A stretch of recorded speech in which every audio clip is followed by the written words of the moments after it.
नमस्कार. आज एक राजनाथ सिंगचा व्हिडिओ भेटला मला. त्याच्यात त्याने ऑपरेशन सिंदूरबद्दल वक्तव्य केलं होतं की ऑपरेशन सिंदूरला गेलेल्या जवानांपैकी एकाही जवानाला इजा झाली नाही असं त्याने सांगितलं होतं. पण आज माहिती अशीही कळाली की त्याच्यामध्ये 6 जवान हे 6 भारतीय जवान, त्याच्यामागे काहीतरी टॉप लेवलचे अधिकारी पण आहेत, ते शहीद झाले. ही गोष्ट भारताच्या नागरिकांपासून, भारताच्या लोकांपासून, जनतेपासून का लपवण्यात आली? का त्यांची नावं डिस्क्लोज नाही केली? त्याच्यावर उरी पिक्चर काढला, त्याच्यावरती उरी पिक्चर काढला.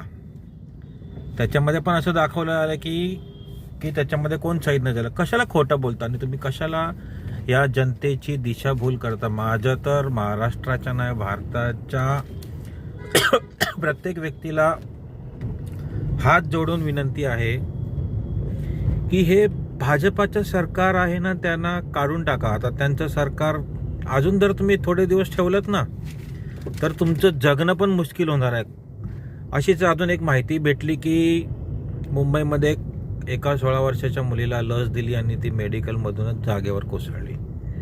म्हणजे ह्यांच्यावरती ना भरोसा ठेवणंच पाप झालेलं आहे.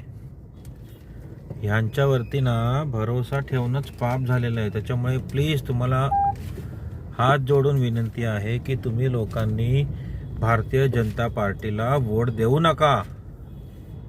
कोणालाच वोट देऊ नका. तुमची कामं सगळं त्यांना सांगा, आम्हाला मुख्यमंत्र्यांची गरज नाही, आम्हाला पाहिजे तर आम्ही आमची कामं करून घेऊ. तुम्ही जे मुख्यमंत्र्यांनी पण तिकडे येऊन रस्त्यावरती, फील्डवरती येऊन ट्रॅफिक हँडल करावं. पंतप्रधानाने पण रस्त्यावरती येऊन ट्रॅफिक हँडल करावं. एवढा 2 नंबरचा पैसा झालाय तो सगळा बाहेर काढावा. काल कोल्हापूरची पण एक बातमी आली, त्याच्यामध्ये आमदार टक्केवारी मागतोय. 40 लाख दिले आणि 50 लाख दिले. अरे काय हे? काय ईडी कुठे गेले? ईडीचे डोळे फुटले का? ईडीचे डोळे माझ्या भाषेत झवले? इन्कम टॅक्सचे डोळे झवले की इन्कम टॅक्सवाल्यांचे डोळे फुटले? का ना आता ह्यांच्यावर कारवाई करत? मला बसवा ना जरा. मला या ABP माझाच्या लाचार पत्रकारांना विनंती आहे की माझ्याबरोबर तुम्ही एकदा ड्युएटला बसा. आपण Q&A खेळूया. Q&A तुम्ही क्वेश्चन विचारा, मी आन्सर विचारतो आणि मग मी क्वेश्चन तुमची झाली का मग मी क्वेश्चन विचारतो, तुम्ही आन्सर द्यायचे. हा एका दम तर मला सांगा.